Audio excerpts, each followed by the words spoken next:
서실장의 더전실무 톡톡 서승입니다. 자, 이번 시간에는 대손 충당금 조정에 대해서 살펴보도록 하겠습니다.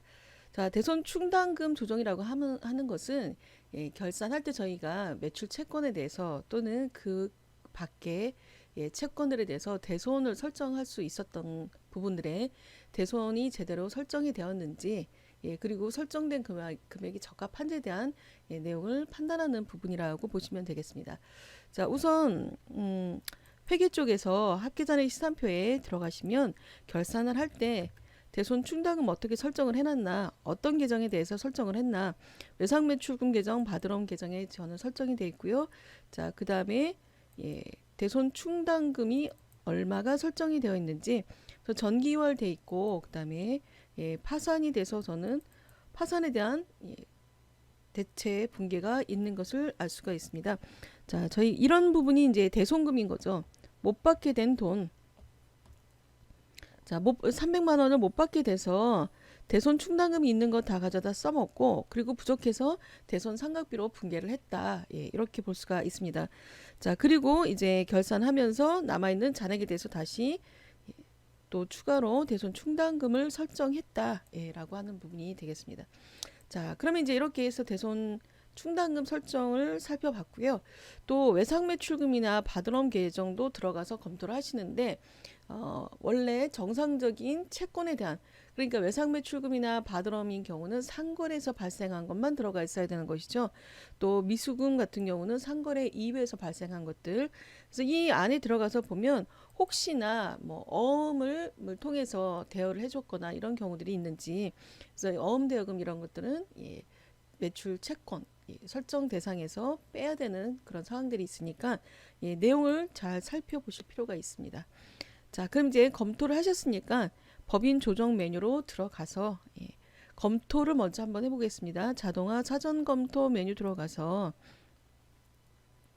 메뉴를 쭉 보시면 매출 채권 및 계정 검토가 있습니다. 매출 채권 및 계정 검토 들어가서 검사 시장 눌러보시면, 자, 여기에 매출 채권에 대해서 지금 대손금이 발생한 건 외상매출금 300만 원에 대해서 파산으로 인해서 못 받게 된 돈이 발생한 건이 있다라는 것이고, 자, 그 다음에 대손 충당금 설정 대상 채권이 외상매출금, 바드럼, 미수금 이렇게 있다라는 것이고요. 저희는 미수금은 안 했고 외상매출금과 바드럼에 대해서만 설정을 했다라는 것이죠. 자, 그 다음에 하단에 보시면 대손 충당금 설정 한도 예상을 한 금액이 있죠. 자, 회사가 얼마를 계상했는데 설정료를 적용했더니 한도가 얼마가 나온다. 그래서 한도 초과액이 계산이 됐다. 자, 이런 내역이 조회가 됩니다. 자, 검토하시고 화면 위에 보면 조정 반영키 눌러서 반영하겠습니까? 그 다음에 대손 충당금 조정 명세서 빨간색 부분 클릭하시면 대손 충당금 조정 명세로 들어갈 수 있습니다. 자, 여기 들어가서 보면요, 검토 소식이 있는데 검토 소식은 들어가서, 자, 대손 채권, 가능한 채권이 맞는지, 대손 사유, 그 다음에 뭐 송금 공제 시기 상각 채권 회수 약정에 의한 채권 포기. 자, 내용을 지금 법인세법상의 내용이니까 검토사항을 살펴보시고 그 다음에 대손 충당금 조정 들어갔을 때 내용으로 들어가 보겠습니다. 자, 빨간색 1, 2, 3번이 작업 순서인데요. 빨간색 1번 부분부터 보시면 대손금 조정, 그 다음에 빨간색 2번이 대손 충당금 조정 중에 채권 잔액 이렇게 되어 있습니다. 자, 어떤 의미를 갖고 있냐면, 자, 빨간색 1번 부분에 대손금 조정이라고 한 부분은 좀 전에 저희가 봤듯이 대손 충당금과 대체한 붕괴. 자, 그러면 제가 붕괴를 대변에 외상 매출금 300만 원을 못 받게 됐고, 자, 그 중에 대손 상각비, 대손 충당금 못 받게 된 돈, 대손 충당금과 일부 대체했고 부족해서 대손 상각비로 처리를 했다. 자, 제가 지금 숫자가 안 보이니까 대손 충당금이 뭐 130만 원이라고 가정하고 대손 상각비 170만 원이라고 가정을 해보겠습니다. 자, 이렇게 붕괴를 했다면, 자, 여기에 해당되는 내역들이 대손금 조정에 들어오시면 됩니다. 자, 그러면 날짜, 제가 며칠 날짜 했는지 입력하고 계정과목, 외상매출금, 뭐 제품 대금, 그 다음에 대손 사유는 파산, 자, 전체 금액이 300만 원인데 그 중에 이제 여기서 저희가 헷갈리는 게 어디냐면 요 구간입니다. 이렇게 나눠지는 구간. 대손 충당금과 대체를 했으면 분계가 대손 충당금과 대체를 한 곳은 대손 충당금으로 오시면 되고요. 자, 대손 상각비로 분계를 했으면 단기 손금액으로 들어오시면 됩니다. 자, 그러면 300만 원 중에서 130만 원은 대손 충당금으로 대체를 했고, 자, 그 다음에 170만 원은 대손 상각비니까 비용 처리했다라는 뜻이죠. 자, 이 나눠서 줄 건데 다시 여기 보면 시인액, 부인액이 있습니다. 시인액, 부인액. 자, 요건을 충족을 했다면 시인액. 그런데 요건이 충족되지 않은 상태에서 대손 처리가 됐다면 부인액. 자, 그럼 파산으로 처리가 됐기 때문에 여기는 시인액. 자, 그러면 시인액에 130만 원. 자, 그리고 그 파산에 대한 적절한 회계 처리는 맞는데 비용, 대손 상각비로 처리한 부분은 단기 송금 계상액에 있는 시인액 부분으로 이렇게 나눠주시면 되는 거죠. 자, 그러면 결과적으로 대손금과 올해 대손금과 정리된 부분이 300만 원이 상계가 됐다라는 걸 알 수가 있죠. 그럼 이 300만 원은 결과적으로 어디로 가느냐면 대손 충당금과 대체한 금액들 300만 원들 중에서 대손 충당금과 대체한 금액이 결과적으로 11번 단기 대손금 상계액란에 들어가게 됩니다. 자, 그러면 지금 저희 데이터에서는 130만 원이 대손 충당금과 상계됐다라는 걸 알 수가 있다라는 것이죠. 자, 그러면 이렇게 해놓으시고요. 자, 금액을 한번 조회해서 다시 한번 정확하게 넣어 보겠습니다. 자, 원장 조회 또는 잔액 조회 가능한데요. 제가 109번 대손 충당금 계정을 보면 여기에 아까 파산이 자, 더블 클릭하고 들어갔더니 외상 매출금 대변에 300만 원 파산이고 그 다음에 대손 충당금과 대체한 금액이 1263011 이렇게 되어 있습니다. 자, 그래서 요 금액만큼이 하단에 들어온다라는 것이죠. 자, 그러면 일자 외상 매출금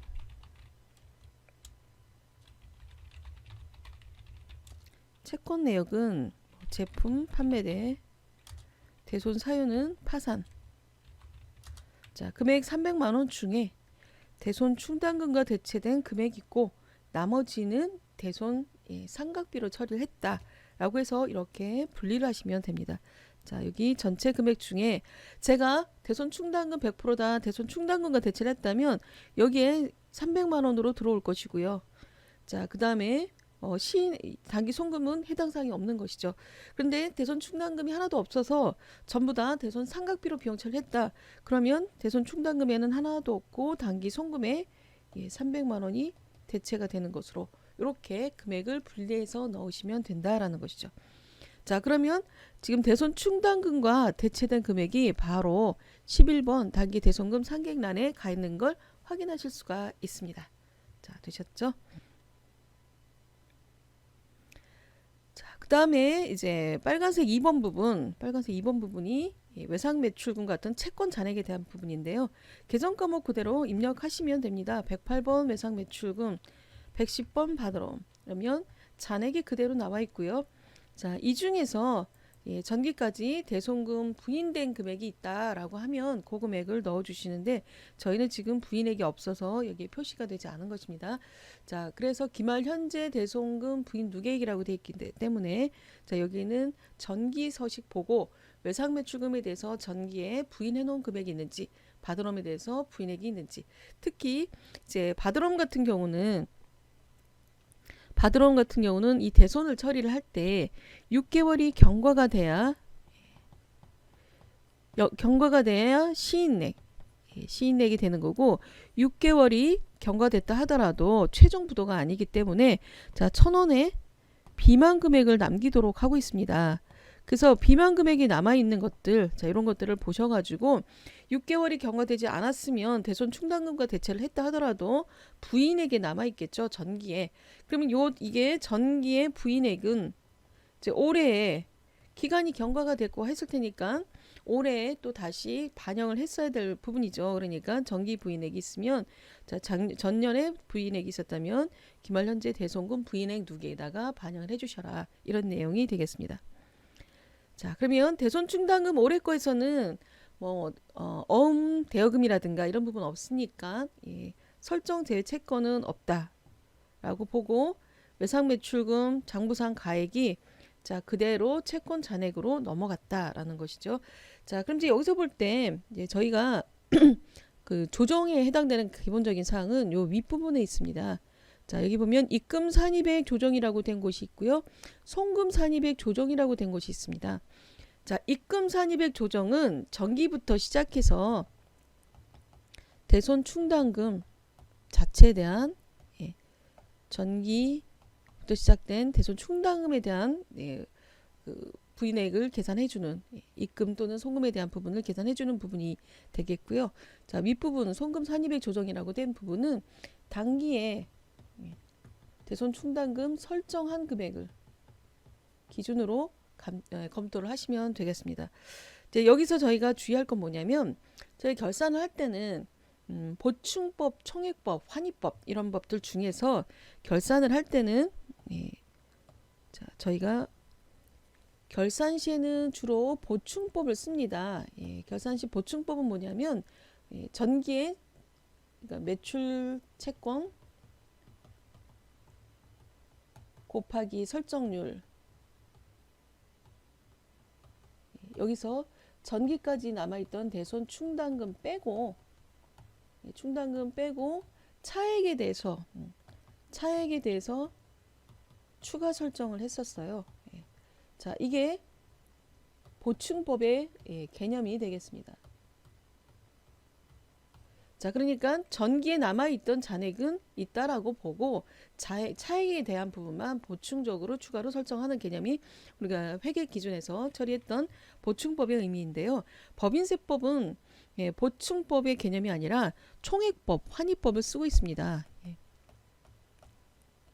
그 다음에 환입.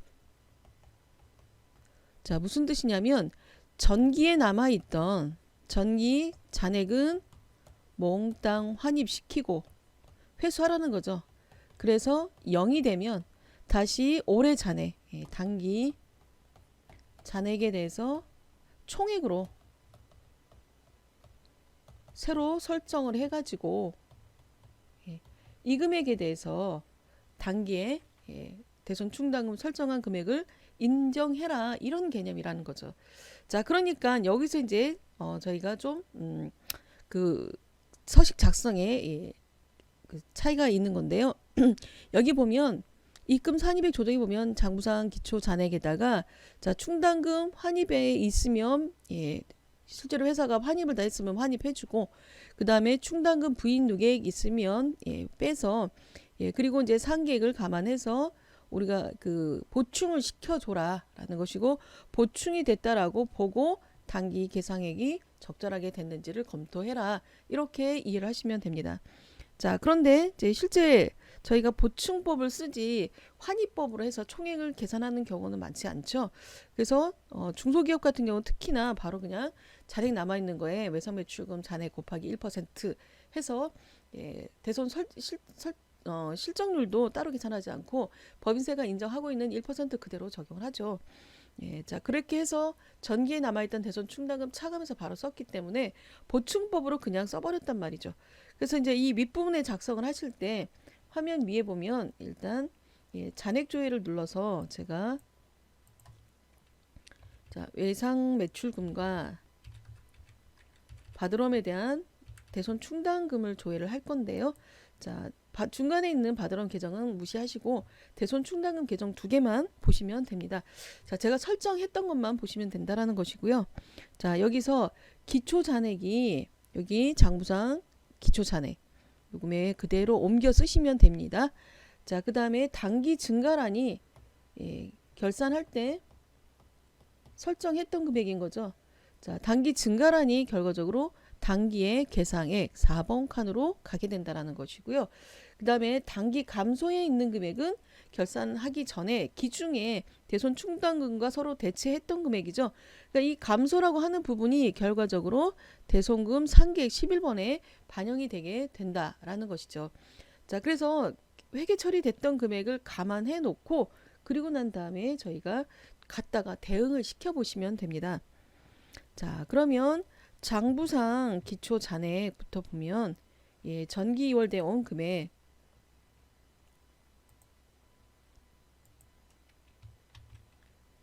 자, 갖다 놓고 단기에 계상했던 대손 충당금과 대체했던 금액은 하단에 빨간색 1번 부분 작성하시면서 이미 들어와 있고요. 자, 그 다음에 회사가 결산할 때 계상했던 금액 단기 계상에 이렇게 해서 세 칸을 일단 입력을 합니다.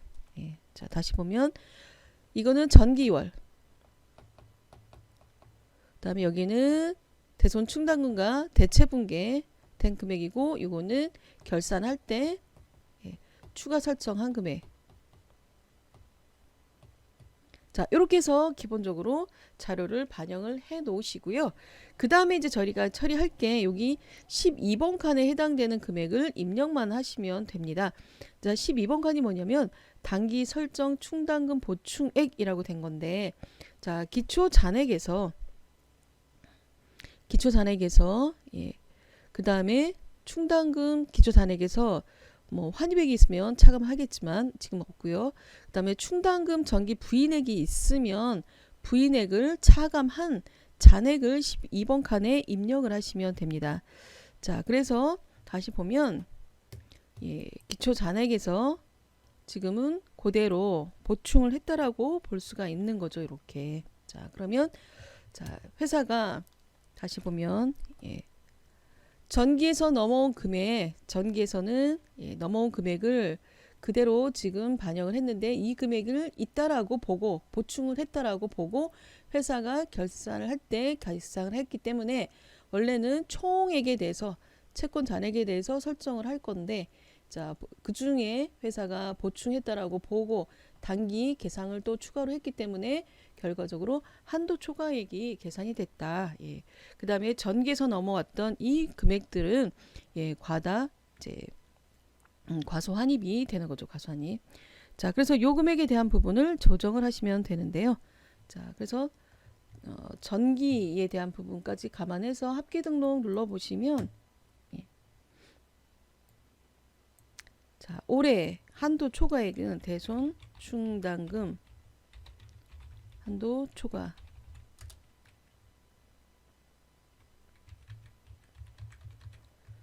자, 이 금액에 대해선 유보 발생으로 처리를 해주시면 되고 소득금에 대한 처분 내역을 보면 대손 단기 대손 충당금 설정액 한도 초과에 송금 불산입하고 유보 처분함 이렇게 해서 조정사항을 진행해 주시면 되고요.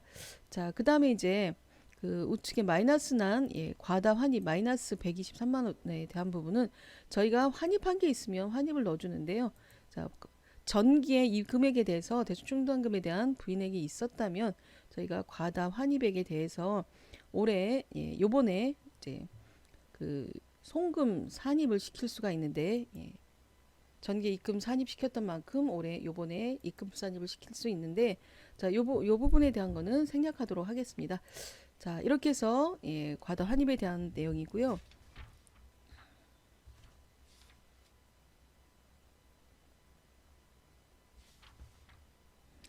자, 요 부분에 대한 게 전기에도 부인액이 있었다면 저희가 올해 다시 한번 여기 들어가서 금액을 보시고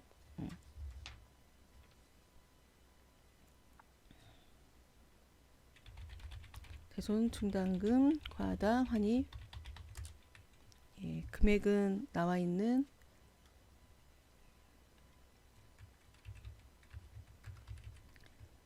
유보 감소시키시면서 내역조에 가서 보면 대손 충당금 과다 환입액 입금 불산입하고 유보 처분함 이렇게 적용을 해주시면 됩니다. 자, 그래서 이 부분은 전기에 되어 있는 내역을 반드시 확인하고 처분을 하시면 되겠습니다. 자, 이렇게 해서 대손 충당금에 대한 조정을 진행을 해봤는데요. 대손금, 대손 충당금에 대한 내역은 결산 때부터 반영이 되어 있어야 되는 것이고요. 또 특히 대손금 자체, 저희가 기중에 거래했던 분계, 파산이든 부도든 거기에 대한 분계가 어떤 식으로 되어 있냐, 이 하단 부분에 대한 입력을 정확하게 하실 필요가 있다라고 볼 수가 있겠습니다.